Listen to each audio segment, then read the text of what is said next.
Hey, welcome to HoopSpeak Live. I am Beckley Mason with the quizzical Ethan Sherwood-Strauss. No Zach Harper today. Our original guest, Graydon Gordian, he of Michael Beckley fame, will not be present. But I am really excited about our guest, a guy named David Leonard. I'll introduce him more fully, but a really smart guy, wrote a very interesting book about race in the NBA. Great offseason topic. Very much looking forward to it. But first, out of the blue, out of nowhere, seemingly, we are talking about Virginia Beach today, which is going to be pretty interesting. For whatever reason, the NBA has signaled, actually that the NBA is saying none of this, Virginia Beach thinks that it can get an NBA team, that team being the Kings. Ethan, weigh in. Well, first off, I like the euphemism of a great off-season NBA topic. That's my new favorite thing. Second off, I want to apologize for my sloppy background. I am on the couch in the living room as I am monitoring a puppy, and that's why things like jumper cables, like I just pull stuff out of his mouth and I put it on top of the couch behind me so he can't get it. Your backdrop much better. I apologize. Moving on. Yeah, nothing like a good kitchen scene here. That really tight backdrop. This is actually a green screen. That's not even my real kitchen. I'm glad that we boosted the budget of HoopSpeak Live so you could create the graphic effect of a kitchen behind you with the green screen. But speaking of budgets and money and all that stuff, it's funny to me that people are scoffing and laughing like a team in Virginia Beach, blah, just laughing at it. The NBA has just moved to 3 smaller cities in Virginia Beach. It seems like this league is addicted to moving to small southern markets. And look, I have nothing against these cities. They are lovely cities. I have nothing against the South, but I do have something against NBA You have something against the South. Don't have to say that. You can just say what you mean. No. Lovely, lovely, lovely region of America. But I do have a problem with NBA owners then moving to these cities and retroactively going, we're not making any money. Well, you can't just have the inalienable right to move a team to the Gobi Desert and make money off of it. I mean, that's an absurd example, but I just think that first we should be moving a team to Seattle. That's how I butter you up. And perhaps another team in Chicago and another team in my own local Bay Area, and then we'll talk about going to these other cities. So you're saying that so this is the problem with a monopoly, is that it gives them the right to think that failure is not an option. Yes, those are jumper cables, and his couch wouldn't start last night, and he had to get out the cables. I'm jump starting the show. Let's do it. Oh wow. A new low on HoopSpeak Live, care of Ethan. Thank you. But let's see if we can even plumb the depths further. The thing is that any normal business, if you're like on the corner of the street that nobody goes by, you have the right and probably you have the imperative to move to a corner where people are and where there is business. So when someone buys a team and invests all this money in moving to a place that's almost destined to fail, and then demands that the entire league reshape itself around it so that you can make money there. That's where you see a problem with sort of the state-sanctioned monopoly that is the NBA. Well, it makes me wonder, and I don't know the details on the revenue sharing. They're semi-vague, and they haven't been fleshed out completely. That's probably just my excuse for not being as up on them as I should. But I wonder, maybe the new revenue sharing is so beneficial that it would even encourage more moves to places like this. And if such a thing happens, and we don't know if it will, there are a lot of anonymous sources and rumors about what the Maloofs will do, and we can never count on those guys. But if it happens, I have to wonder if that's because it's incentivized. Right. That's a fair question. I mean, in a way, it increases like the crazy billionaire pension for like them to just be like, hey, I want this thing. Let me grab it and rope it into Virginia Beach. Like, pew, pew, pew, oil. That's how I imagine it. Bennett celebrated the inclusion of the Sun Revolution. Pew, pew, up Seattle, pew, pew. Just every Seattleite, like, Clay Bennett is Yosemite Sam, and he's No, it's the guy from The Simpsons who's always, like the eccentric Texas billionaire in The Simpsons. That's basically how I view Clay Bennett. That's fair. Well, I think it's an odd mix. He's got an odd mix of villainhood in that he's a hick and a hillbilly, but also very sneaky, very savvy. It's like you can't hold both thoughts in your head at once. Yeah, it's well, whatever. Let's not talk about those dark times. Let's talk about birthdays, and some very happy birthdays at that. Jeremy Lin's birthday today, and Kobe Bryant's. Jeremy Lin, I would say, hands down, was the most interesting person of 2012 in the NBA. Despite LeBron and all that happening, I mean, the regular season was basically carried by Jeremy Lin and that story and everything that it meant to so many different people. But this year, it is going to be Kobe time. I doubt we're going to talk much about Lin in Houston, where he won't be, you know, in the big lights and whatever. But Kobe, I think, reasserts himself this year as the most interesting man in the NBA. We've talked about this a little bit. What is it about Kobe that you just can't turn away from? You can't turn away from Kobe. It's because we're going to talk about the market stuff later, but I want to talk about how Kobe just makes his own rules. He makes his own rules, and I think that is why we're interested Kobe in doesn't play by anyone's rules, not even his own. Not even his own.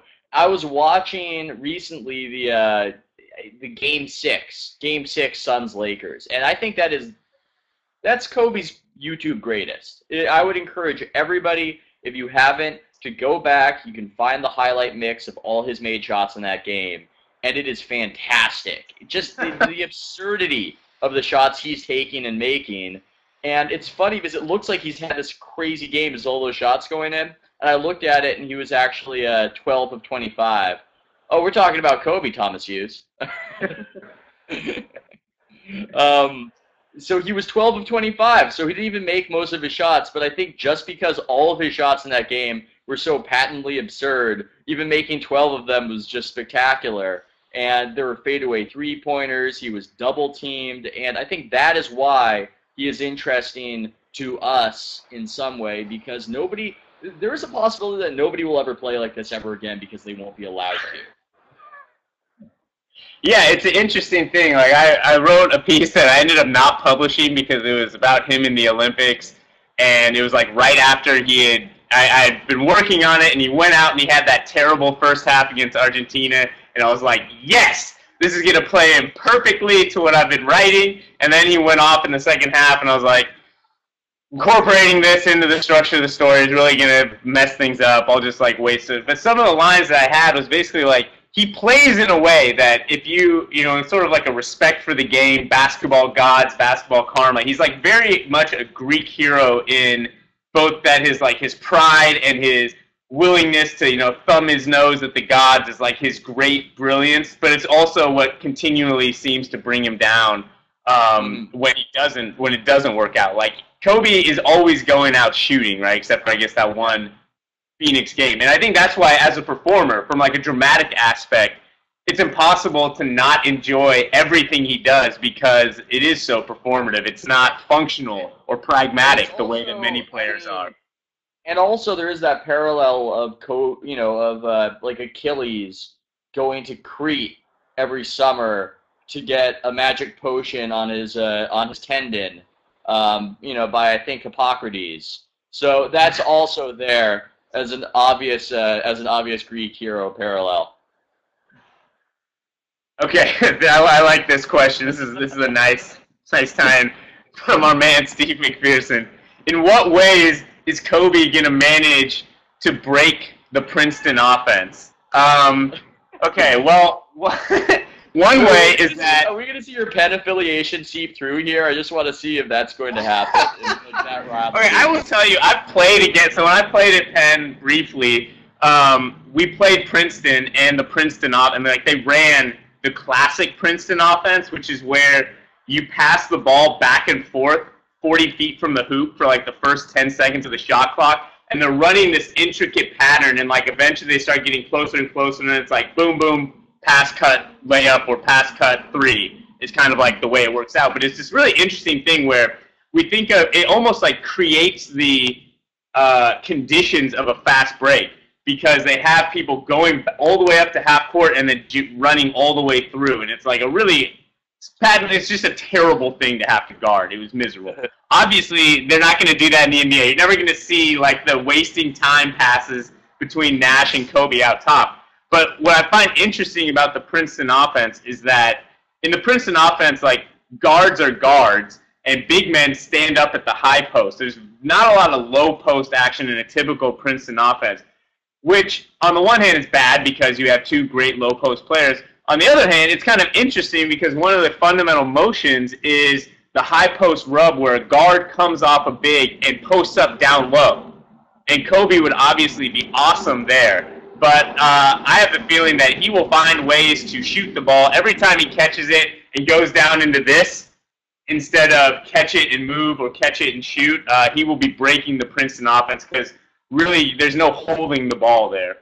Is there any way, because I'm not well versed in the Princeton offense, to accommodate something that Stan Van Gundy's done with Dwight Howard that I've quite enjoyed as a quirk that I've heard that other teams don't do, where Dwight Howard, he gets a high screen, just a really high screen. He gets a really high screen, and that allows him. Now, DeMarcus. Well, so when he gets that high screen, it allows him, because he's quick, to beat his man down low, and he scoots down low to a inside, like lower inside position. So in a way, starting higher helps Dwight get lower position. Is there anything that the Princeton offense can accommodate there? Sure. I mean, I think one thing that would be like fascinating to see is ball goes into Powell in the high post, and Howard comes over and sets a screen, and you have a 4-5 ball screen at the elbows, where if you switch, then you're letting Powell just drop it right over the top. I mean, the good thing about the Princeton offense, or one of the good things, and it's a principle that everyone should embrace for pickup basketball also, is that you never want to be standing at the low block. You want to be moving to the low block and then moving out immediately, because that's also the place that all the perimeter players want to go. They want to drive. One of the great pieces of advice I ever got on playing basketball is actually from playing advices. One of my favorite advices was from this African guy who taught like a soccer camp that my team played in. He said, always go away from the space you want to use. So if you want to use the space right by the basket, it's a good idea to get everyone out of there so that you can move into it, beat a man there, and then get the ball. I mean, yeah. I have reservations about how much they'll adopt it, but as a principle of spacing the floor and maybe opening up the low block for people like Nash to drive to. You don't want someone waiting there. You want someone at the high post for Nash. Kobe can cut in there and dominate, and then those two, as you say, would be able to get a screen from one another and then sneak down in there. Could work out well. I really have no idea what it'll look like. Yeah, I mean, I have to say that's some great basketball nerddom, but I don't expect Mike Brown to do a lot of what we envision. I expect him to stare at the court with an open-mouthed squint, one of those patented facial expressions of Mike Brown's. And it was sad because, like, I think a lot of people see, like, a black coach and they think, okay, like, some dumb former player who, like, has a job and, like... Are you accusing me of this?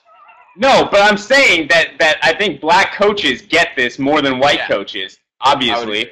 And because Mike is like a total basketball nerd. I mean, he's basically like, you know, he's a lot like Spoelstra in this sense. Mm-hmm. But he happens to stand there watching with this certain expression on his face that does not communicate intelligence, no matter what your race or age or whatever.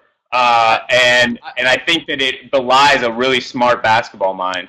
Yeah, and I think he's more of a defensive coach than an offensive coach per se. And this is true. You know, I think fans, I've noticed in comments, I've talked to people who have written on larger platforms than myself, and they say, yeah, black coach gets more criticism from fans and less of a benefit of the doubt from fans. That's a sort of a glum topic. I want to switch to another one. I just want to get, it's not very germane to what we're talking about, but it's based on your Princeton hatred. Who's your most hated Princeton figure? Albert Einstein, Paul Krugman, or Rob Lowe's character on The West Wing? I would say Rob Lowe's character on The West Wing, a show that I really haven't watched. We don't need to get into my feelings about the Princeton men of the world. There are, of course, tons of brilliant people who come. We're not going to talk about Princeton outside of its offense on this show. Princeton has one of these relationships with Penn where like everyone at Penn is like, yeah, Princeton's our rival. Everyone at Princeton's like, what's Penn? So it's kind of like, it's kind of like swinging up in a way that it doesn't make me feel comfortable on this podcast or on this video cast. But I do want to take this question because it's something we're talking about trust and about the offense, trusting that the team will find the best offense for its parts. I wrote a thing about the Atlanta Hawks and being all excited about them and how they could, become this really interesting, fun team with this dynamic, high pick and roll offense. Yeah, the most underloved team in the NBA. I'm trying to give them some love. We got a question on them. Will we be able to trust the Hawks next season? And I blame Zach for this, who isn't here, which is the best time to blame anybody. Because he started this never trust the Hawks meme, which has caught on because it turns out that the Hawks have, let people down, I guess, even though they don't really lose to lower seeds. They overperform expectations. That's not the point. Let's not get into that. Let's just get into this idea of whether or not the Hawks will adopt this system that their roster seems to fit, or as Rob Mahoney wrote, it was funny, we published within like 10 minutes of each other, Rob wrote, okay, assuming the Hawks don't change, here's how Lou Williams and Devin Harris will soak up those minutes. Yes, that is the acronym, as isolation players. What is your vibe for the Hawks next year? Are you optimistic? I am optimistic. I thought it was interesting that Bradford Doolittle came out with a projection that had them as the second best team in the East, which was surprising to me. My sense of things was that they were undervalued because nobody likes them. People are bored by them for various reasons. They don't have a superstar, and also I just think that crowd is a sleepy crowd. It's a sleepy crowd, and it seeps through your television and makes you less interested in what they're doing. But with the Vegas odds at 50-1 for the Hawks, 50-1. If you hypothesize that after Miami suffers some injury, 50-1 in the East or 50-1 overall. 50. What are they to win the East? To win the East. That's it. 50-1 to win the East. 50-1, and we don't support gambling. Don't run out, you watchers of this video cast and put your mortgage on the Hawks. That's not something that we endorse. But if you are going to do that, it's not the worst. It's not the worst option. That's all I'm saying. I think that I may well gamble on the Hawks. I'm not sure if that's allowed. I'm not sure if that's okay, journalistic objectivity wise. But they've got the Nets at 15-1 and the Knicks at 15-1 to win the East. I think the Hawks are just as liable to win the East. Right, and you saw last year how vulnerable teams get with just one injury. The Hawks could have been where the Hawks basically don't get hurt. They win that Celtics series. Their chances of doing that bumps up. Suddenly, then they sneak by Philadelphia, and they're in the Eastern Conference Finals. I think that recency bias is probably impacting people. And also, I think that no one really is willing to admit that Al Horford is probably better than Joe Johnson. So if they're losing one star but getting another, they're not really taking a step back. Game 6 against Boston was really close. That was down to the wire. I think it might have come down to a missed Al Horford free throw and another play. If they win that game, then they have Game 7 in Atlanta. And Game 7s tend to be won by the home team, as the Celtics did to the Sixers. So, they weren't far off. The Hawks had an opening. And yes, the chances of Miami falling off and ceding any ground to anybody are remote. I might even put Chicago over Atlanta in my own rankings for the East. But if Chicago, who will be on TV 43 times next year without Derrick Rose. Good Lord. Yeah, I like this one to win the East. I don't like that bet. Warren Haas. Will Vinny Del Negro survive the season? Here's my take on this question: is absolutely he will. He lets Chris Paul basically run the team, which is what Chris Paul wants to do. And the thing is that well, they signed Griffin, but Chris Paul's contract, they want to line up with the end of Del Negro's contract so that Chris Paul can basically help decide who the next coach is.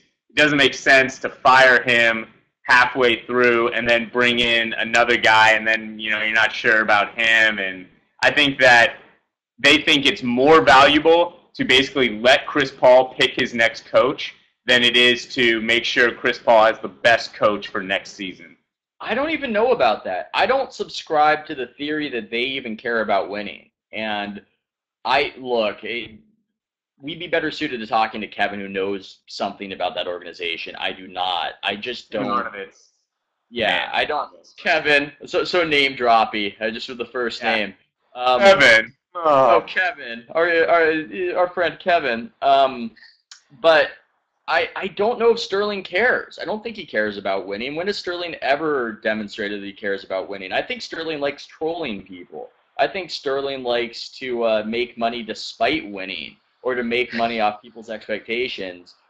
So yeah, that to me strengthens Del Negro's position, because if you don't care about winning, then that's the kind of coach you might want to have going forward. Right. Yeah, I think that Del Negro is a charmer. He's a good-looking guy. I think he made an impact there. And he's also got a very logical defense, which is, we had this short season, we had new players, we didn't have a training camp, we didn't get to put in all this defense. They have some good assistants who, want their own jobs, but you could see them making a difference there. Yeah, so I think that he's safe for now, because I don't think, basically, if Chris Paul wanted him gone, he would be gone. And I don't think that he does, because I think Chris Paul enjoys the amount of control, especially over the offense, that Del Negro gives him. I like that observation. I might just take this Steve McPherson question, which, as James Hurd points out, is our first talk about Steve on the show at some point. Yeah, we got to have Steve on the show at some point. We're going to get you on this show some point. Yeah. First, we'll take the question. Okay, can you talk about NBA rank with the hashtag that is, Steve's he's gonna be going places as a basketball journalist, because that's how you ask a question in basketball journalism world. You don't ask a question, you just demand that people talk about things. And I will, because I happen to like this demand. And I love NBA rank, and I think that there's some resistance to it because it's an ESPN thing, and I don't want to seem like I'm too much at ESPN's pocket, but I love the idea of ranking things and the wisdom of crowds and seeing what the consensus is as to who's good and who's bad, and then examining why there might be flaws in that analysis. I love it, and I think it's funny that last year LeBron James came out as #1, and it was regarded as just the result of some vast, dirty conspiracy that this happened, and it showed that LeBron and the decision and ESPN and all that business. Well, how do you guys feel about it now? Was that a bad choice, America? Was that a bad choice, critics? You get the same reaction this year if he wasn't #1, which, he will be, I think. I don't think that will happen. Well, it's interesting. I think that you're right. It's this process where the way that we do it, and obviously Steve knows this because I think he voted, is you basically pick the players. There's 500 players. They just give you all these spreadsheets, and you're just 6, 5, 9, 6, 3, 2. And so it's not one of these processes where you put in all the numbers, then you sort it, and you look at it, and you say, oh, okay, actually, I put Kwame Brown a 4, and this guy a 3. That's really wrong. I need to readjust my thinking. Instead, it's very much kind of the Blink ethos of your best decision is your first decision, or certainly in this, I would say, your most revealing decision. And so the reason I like NBA rank, especially before the top 15 to 50, is that it reveals kind of the subconscious ways in which we evaluate players. And this came out with the rookies. People are like, okay, I'm just not giving any rookies more than a 2. And then it turns out that Kyrie Irving is a top 25 player in the NBA last year. Legitimately was a phenomenon. And he was ranked 140, which means that he wouldn't even start on any NBA team in the eyes of NBA rank. And we're going to see that again with rookies. I mean, rookies get the short end of the stick. They have to prove it before we'll but like really bad players get continually put up. It's weird. People are weird about what they don't know, even if they have a reasonable expectation for knowing it when it comes to rookies, or just a reasonable guess of how good somebody's going to be. They're still scared. I've given up on football. I've taken a moral, not really, but just I'm not as into football as I once was, but I would play fantasy football, and this is such a stupid, lame, nerdy brag, but I would do okay for a while because I would just draft rookie running backs, because the running back position, there's not a lot of learning curve, and they just come in right away and they perform just fine as an NFL running back. But people have a fear about taking a rookie, even if by all indication they'll be really good. I think Anthony Davis will help his team win a lot more games next year. And yes, the learning curve is steeper for NBA players than for an NFL running back, but it's not to the level where you should just be giving a 3 or a 4 because Anthony Davis is a rookie. Right. Well, like Damian Lillard is going to be a starting point guard in the NBA from day one. He's going to get a ton of shots, a ton of minutes. He's going to have tons of the ball. There's no way he's not going to average 15 and 6. I mean, like, he's just, he's going to have all these opportunities. He might shoot 41%. He might shoot 47%. But he's going to get his shots. At the end of next year, Damian Lillard, everyone is going to have him as a 6 or higher. It doesn't make any sense in my mind to not assume he will be at least an average NBA point guard next year if he's the best point guard in his class. I mean, doesn't that just make sense offhand? Average point guard, I do think above average fantasy point guard, just because he'll get those opportunities, so therefore he will produce. And also I would say that he has a great opportunity to produce. He's getting that royal jelly, as David Thorpe has talked about, where you need to get minutes, you need to get so much of the ball to become a great player, and Lillard's getting that.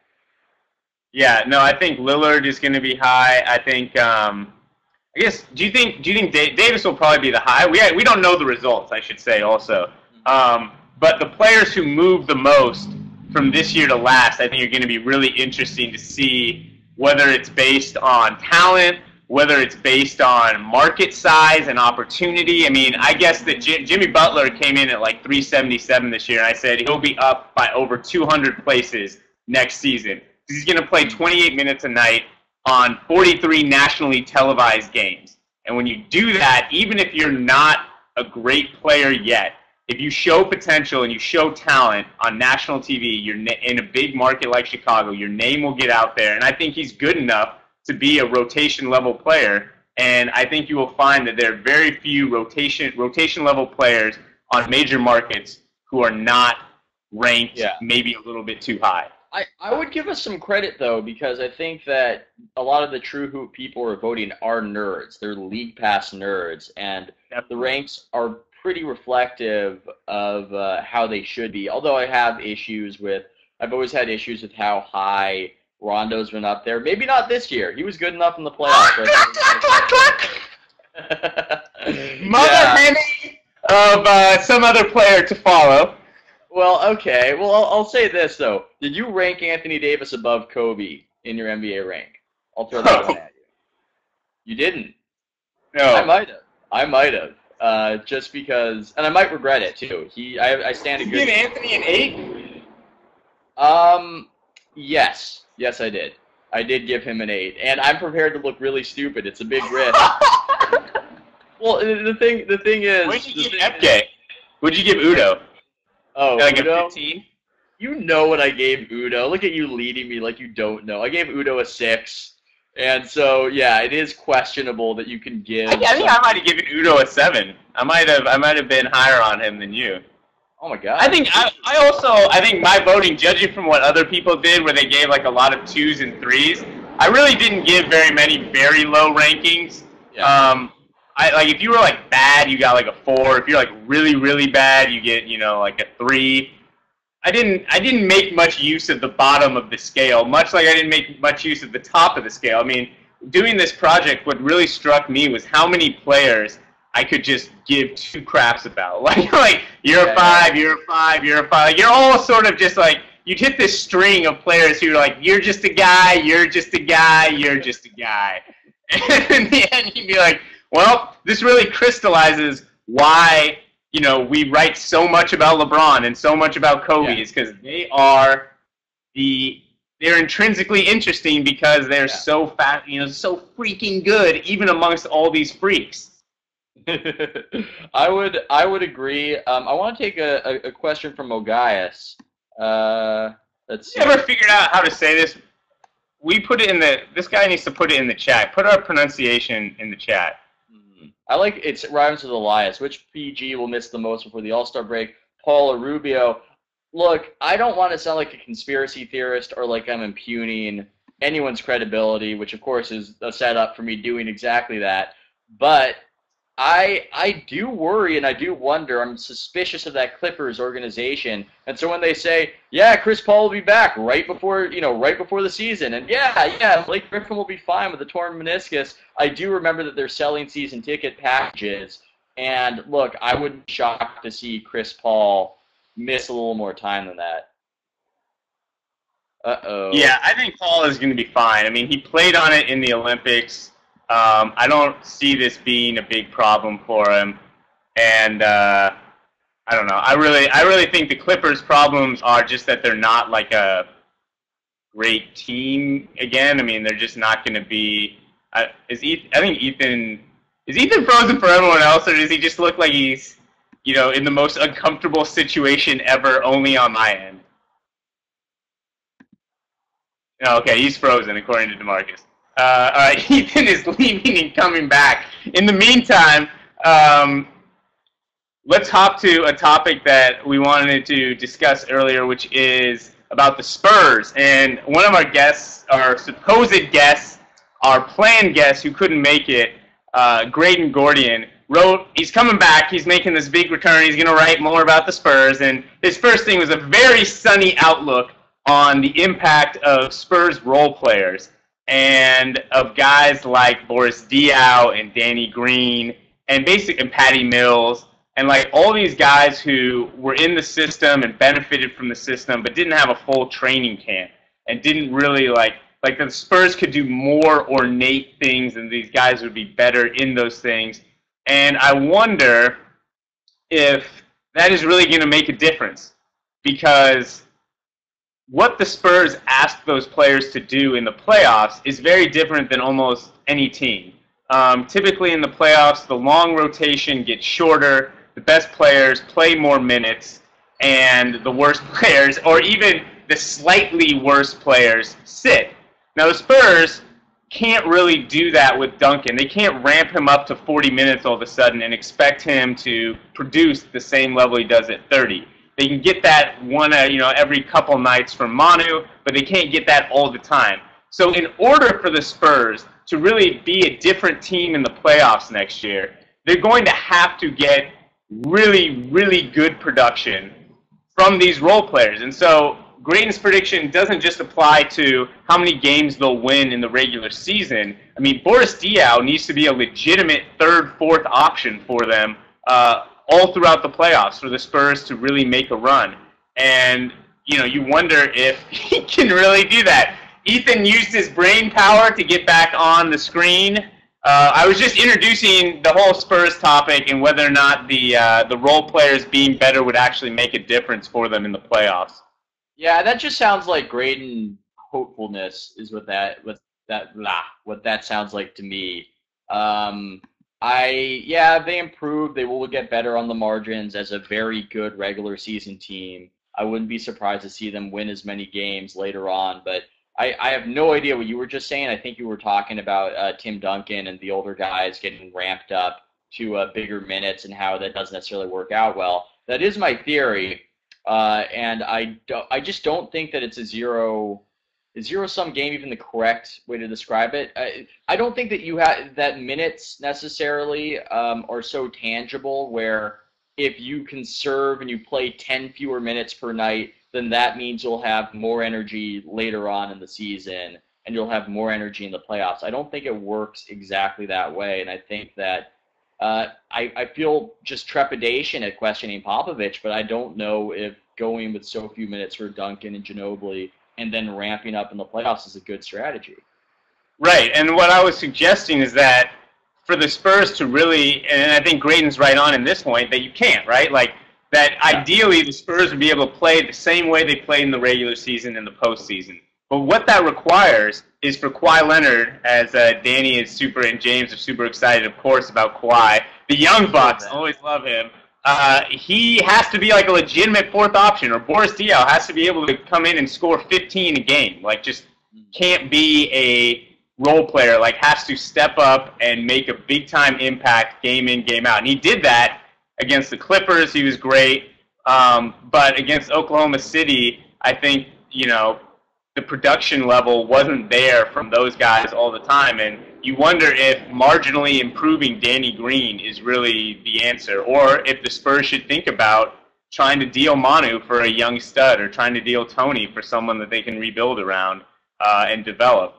I don't know. Mm-hmm.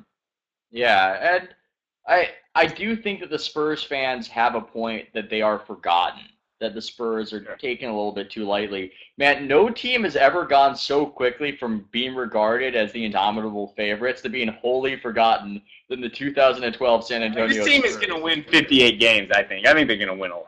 I don't know. Yeah, I think so too, but when the Lakers made that move, when they made those two trades, it was suddenly like the Spurs had never existed before, and it was, oh, they could challenge OKC, you know, Lakers OKC, that's the battle. Nobody remembered that just months prior we were saying when they were up 2-0 against OKC that, oh, this is just going to be, they're going to roll to the championship, this is one of the greatest teams of all time. And I think it's almost an overreaction to then just forget about them now, and they should be really good then. They'll be dangerous, especially, you know, if there's an injury on the Thunder. I mean, I still like them to be the kind of team that can give a slow Lakers team all kinds of problems. I mean, the way they move the ball is going to be very difficult for the Lakers to handle. Let's get to our guest, someone who I'm really, really excited to have on. I heard him on a podcast that actually came out months ago, talking about his book. His name is Dr. David Leonard. He is the department chair of the Critical Culture, Gender, and Race Studies department at WSU. The book is called After Artest, the NBA and the Assault on Blackness. David, welcome. Thank you for having me. This is great. So let's start off with a topic that's in the news. We like to keep it topical here. The backlash to LeBron James' $315 sneakers. $290. I'm sorry. I'm sorry to sensationalize this. I mean, you could now get the shoes and eat at Applebee's. So, you know, I mean, how can you can't forget that. I mean, so have you been following this commentary? I have. And I mean, what's been striking in some of the commentary is like LeBron James is sitting at the table deciding the price. I didn't know that he was responsible for the price of the shoes. Maybe he's also responsible for stocking and how they look at Foot Locker. So that's one thing that's been striking to me. And two, it's clear from what I've read, and I'm not endorsing the shoe and celebrating the shoe, but they're really targeting a particular basketball player, a high school, college player, and this idea that they're selling the shoe to you know, kids, and that's how it's been framed, that he's once again betrayed the kids. No, it's actually more insidious. The shoe is selling this American dream that really it's got to be the shoes, that all you need is the shoes and it will measure your vertical leap. It's part of the gadgetizing of sports that, you know, you need these things. It reminds me of back when I was a kid, well, a teenager, and you remember, and they probably still have those shoes, the jump shoes, right. You know, that they would have in the catalogs. They get the jump shoes, and your vertical will increase by 30 inches. The ones with like the little pad at the front of them, so you're like always on your toes. Yeah. And I actually had a friend who not only bought them, but he would show up to pickup games wearing them. You know, we know how he was treated. But that's what these shoes are. They're that for the 21st century. Right. Before we go too much further, I want to just sort of let you introduce the idea behind your book, which I understand as you believe that in basketball commentary, the filters, the PC filters that we use when we discuss race, come down to a degree, and it reveals, in that sense, some things about kind of mainstream cultural conceptions about black male identity.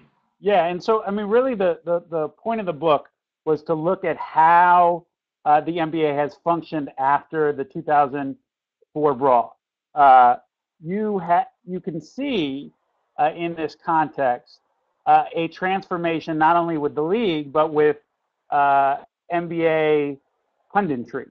And so what I kind of argue is that the Palace Brawl transformed the league, that the illusion of Michael Jordan, the illusion of a post-racial NBA was brought to a halt, and that in that literally bursting of the bubble, there was an effort to garner greater control, greater surveillance, greater transformation of the NBA and primarily its black male players. And so we see that in terms of rules, the dress code and things like that, which I talk about, but also the way that the league is talked about. And so I look at that, but also talk about the larger implications of the language that is used in the sports world.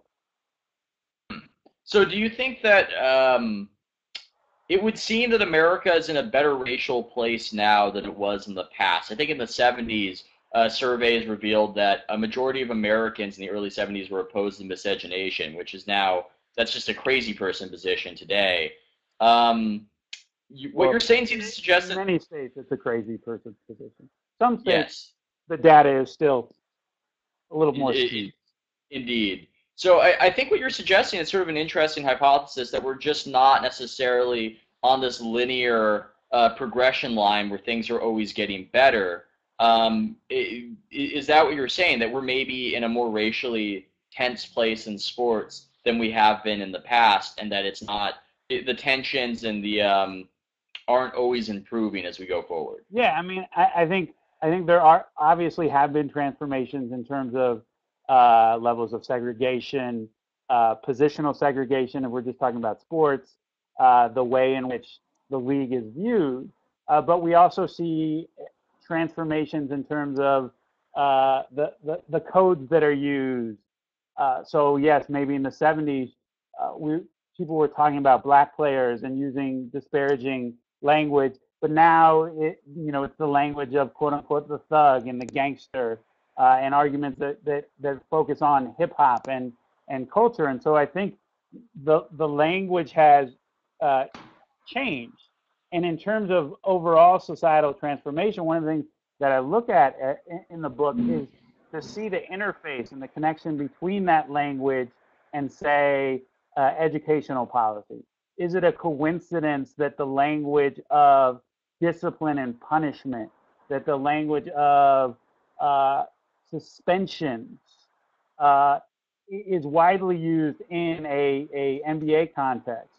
And that's the same language, the same logic that we see in the criminal justice system. And so I try and explore these various double standards and what is bound together through this racial language. At what point is such language racist? Because that's a very broad term, and it's a very pejorative term. And a frustration of mine is it's almost something that we can never broach when something is racially tinged in a negative way, because nobody wants anything they think or they say considered racist. To use an example, would you say that some of the commentary about LeBron and his shoe would fit the paradigm of racist, perhaps? I would say yes, but we're not allowed to talk about it that way. I would say that there's this trope of him being uppity and not being allowed to perhaps sell a shoe that he couldn't once afford. I thought that was kind of racist. Am I wrong to apply that label to it? I wouldn't say it's wrong. but I also think the conversation should always move beyond individuals to think about that narrative and that ideology, so we don't get in this conversation of is someone or isn't someone a racist. Yeah. Commentator Jay Smooth says that in this really brilliant video that we need to have a what you did conversation rather than what you are conversation. And in this case, with these commentaries, it's, well, what is said? I mean, in one commentary, there seemed to be the implication that had Kobe Bryant had a $300 shoe, that would have been acceptable because he has a middle class or an upper middle class background, whereas LeBron James has an obligation to sell shoes that can reach across communities, and particularly an obligation for him to sell to the kids of Cleveland. And that seems a very troubling and simplistic way of looking at commodity culture. And two, I don't see these same sort of arguments, being offered about Apple. Do we have to look at the background of the iPad and in terms of who made it, Steve Jobs or otherwise? Do we say the same thing having an 8-year-old daughter, that who invented the American Girl doll, and is that available to the kids that this person, the community that he came from or she came from? And so, yeah, I think it's often dismissed and said, well, that's not important, that's insignificant, stop inserting race into the discussion, but it's there. And the question is, are we willing to look at not only its presence, but what are the long-term effects? I mean, what are the effects of a media that always talks about the NBA as being a league dominated by urban, young African Americans who grew up in urban communities? Stats have shown, and ESPN, the magazine, did a study of probably 3 or 4 years back that showed that 55% of those in the league came from what would be described as outer burb or suburban communities. And so the narrative of the urban player works in two ways. One, as a way to kind of demonize and talk about the needs of control, but also it plays into this American dream narrative that the NBA is this place of great opportunity for young African American males, and I would say that narrative is carried over into a global context, who otherwise wouldn't have these opportunities. And so I think the stereotypes are really significant, and we need to look at them.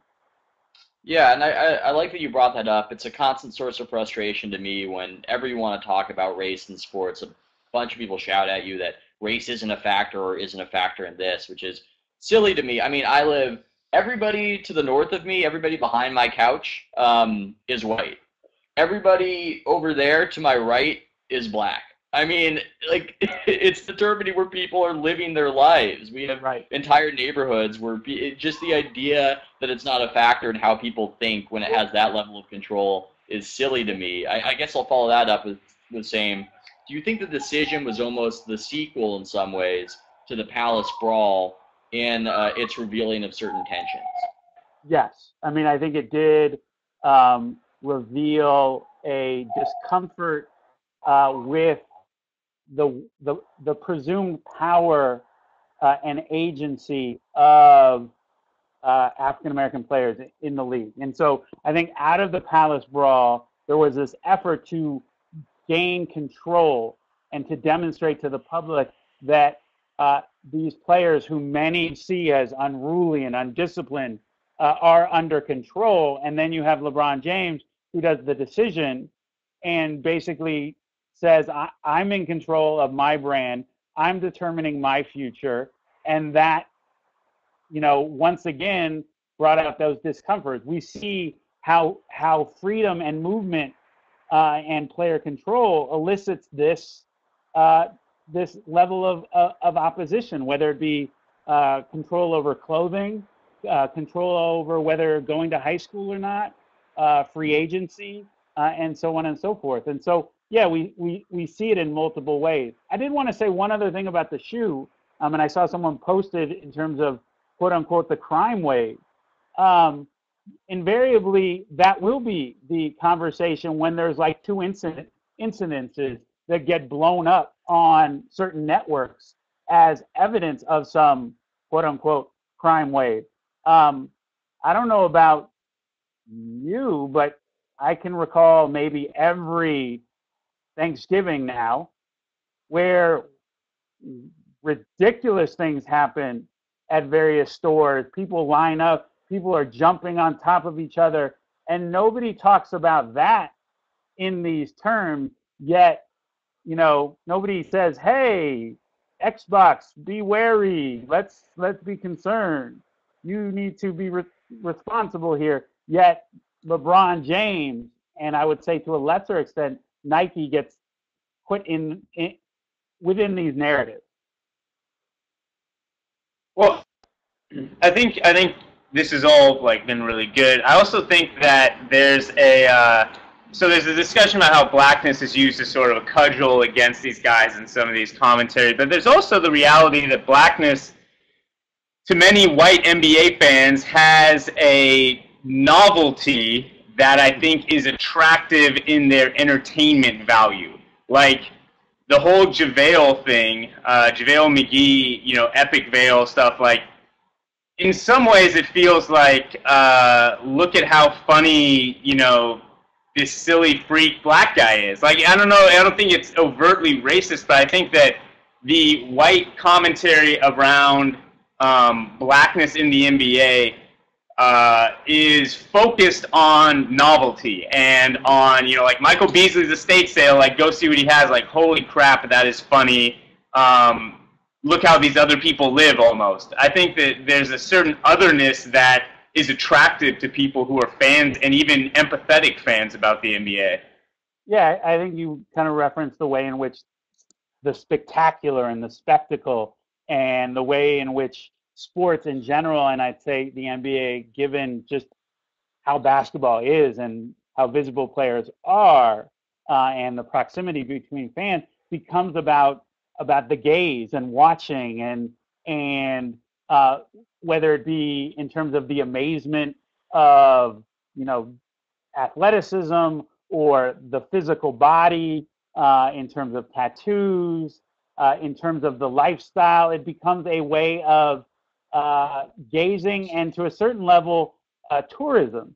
It's a way of going to the estate sale, seeing how this other person lives, and I think it's wrapped up in this kind of multiple narratives of race and class. And so there's always this way in which someone like Michael Beasley he's rich, but he's still connected to this community, this culture, this other notion of blackness that gets pathologized. And so throughout, one of the things I focused on the book, and you see throughout, is this kind of overarching narrative of, quote unquote, you can take the person out of the ghetto, but you can't take the ghetto out of the person. And I think that plays out in disparaging ways. And I think with JaVale McGee and others, we also see the way in which notions of race and intelligence plays out in particularly profound ways, because him running back on defense was used, or other things, as evidence that he's not smart. And I don't know how that's evidence of, other than he wasn't paying attention for a split second and saw and thought the ball was going in the other direction. You would think, it's not a referendum on his IQ, right? No, and you would think all the fans that spend so much time, on video games might empathize that they at times, think they're passing to their own teammate, and they push that X button and it goes to the opposition. It's, people have moments where they get confused. It happens really all the time, yet it becomes, as you said, a referendum on his IQ. Or we see the flip side with other players where, they make a bounce pass and Dirk Nowitzki is a genius.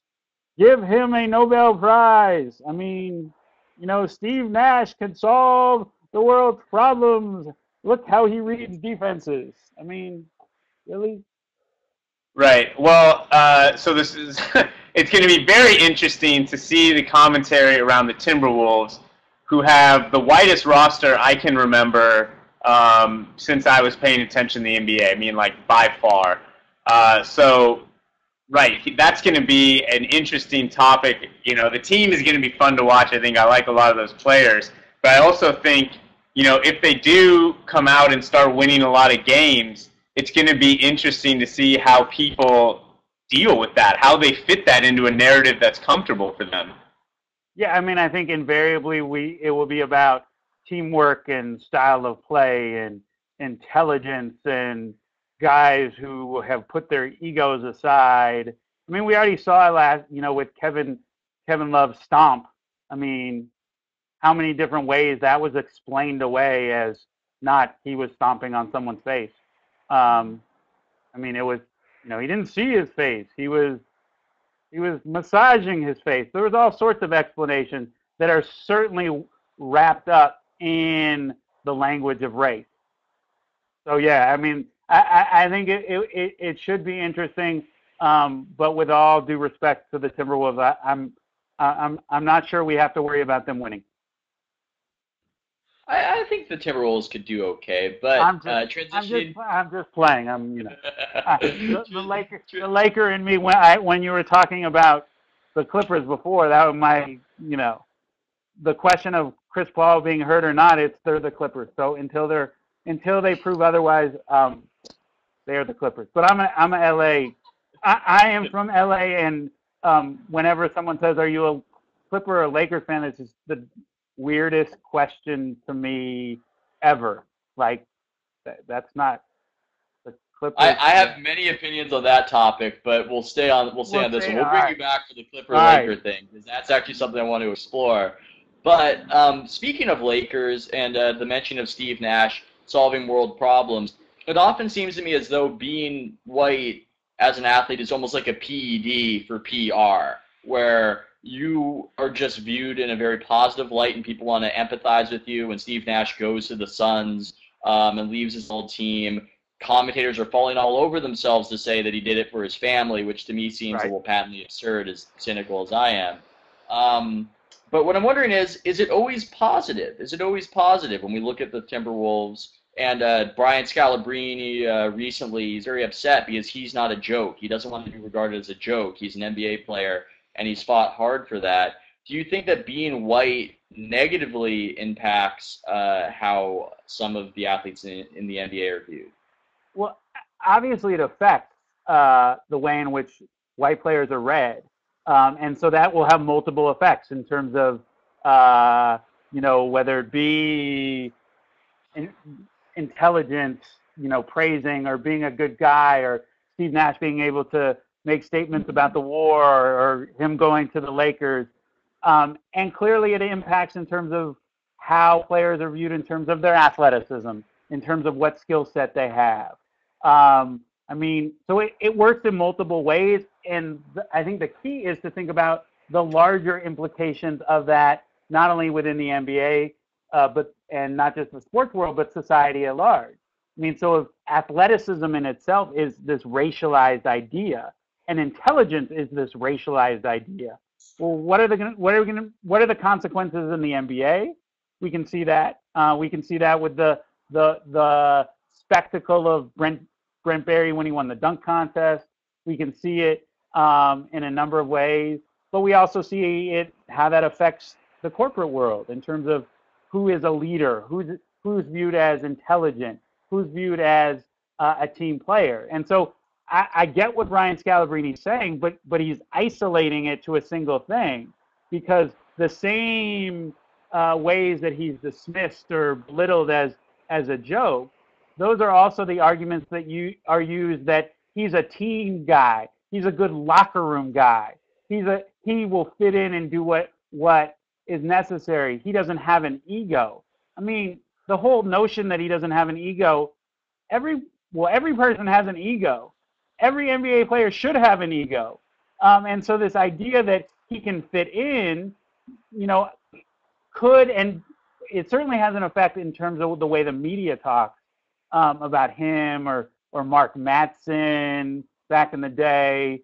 But yeah, so I think it works in complicated and complex ways. That sometimes we see contradictions, and it would be a mistake just to like single one out and then not think about it in relationship to the other. Yeah.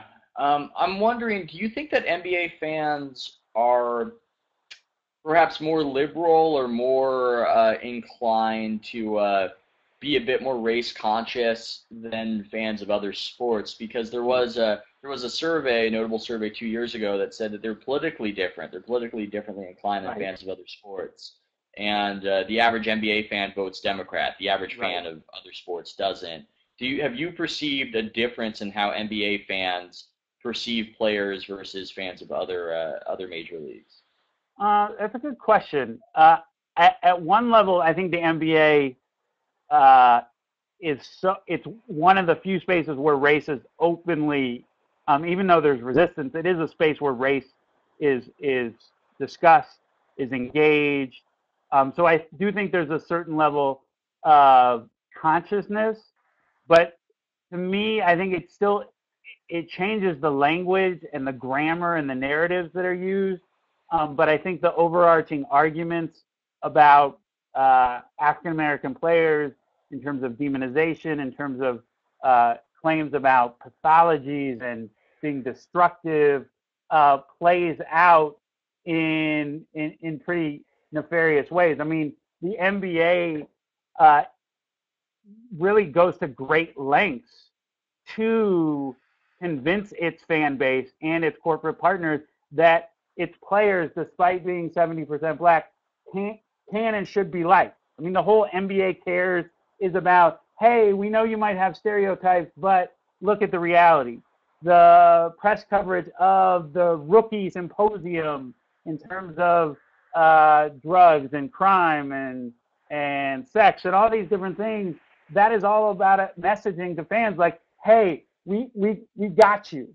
As if like orientations aren't a normal thing at any job and every job. The dress code is all about messaging. So I think the NBA is in its narrative, in its press releases, in the way that things are framed, makes clear that it has concerns. I mean, David Stern said it when he entered the league as commissioner in 1984 that people thought the league was too black.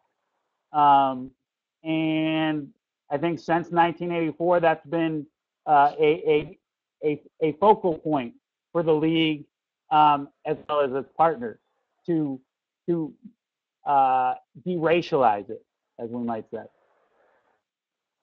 Very good. Well, thanks a lot for coming on, man. This was a lot of fun. We'll have to do it again later in the season when we have, when we find out what everyone thinks about Jeremy Lin now that he's not in New York, if they think about him at all. I was going to say, is Matt Lauer going to cover the story anymore? I mean, will it be the lead on the Today Show? Market size is the biggest bias.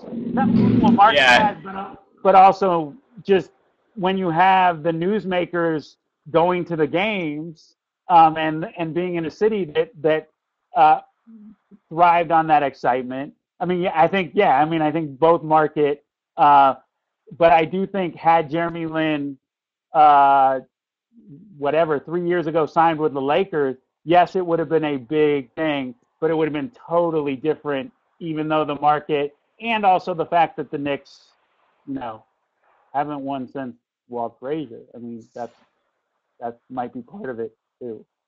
I mean, the Knicks fans are still reeling from Charles Smith. So Jeremy Lin was some low blows to old like Lakers stomping people, man. You are we brought you on as this cultural critic, and here you are just smashing people as a Lakers fan. As I say, whenever people are like, "Oh, Lakers fans," all they do is, I love the Nick Van Exel, Smush Parker, Cedric Ceballos Lakers too. 1, 2, 3, Havasu. That was what he said. That was my squad. So it ain't about wins. I am Laker. It's one of the few things in life that me and my kids aren't even discussing. It's like You're a Lakers fan. Everything else we can negotiate, but that one. And now it's taped for eternity, so they can come back and watch and see that I said like Lakers. So, but yeah. All right, man. Well, thanks for dropping by. All right. Thanks, fellas. Thank you. Well, this has been sort of a different episode, a less structured episode. So I'm going to put something in the chat now. Sometimes you get a little down and you don't really know where to turn in life. And I recommend that you turn here if this is something that you would like. And with that, Ethan, it was a pleasure. James, Thank you for setting this up. Thank you to our guest, Dr. David J. Leonard of WSU. And thanks to everyone who watched and chatted. This was fun. Catch you guys later. I thought that was going to be the cat doing the Game of Thrones theme. But see that too. Okay, everybody. Bye. Have a great day.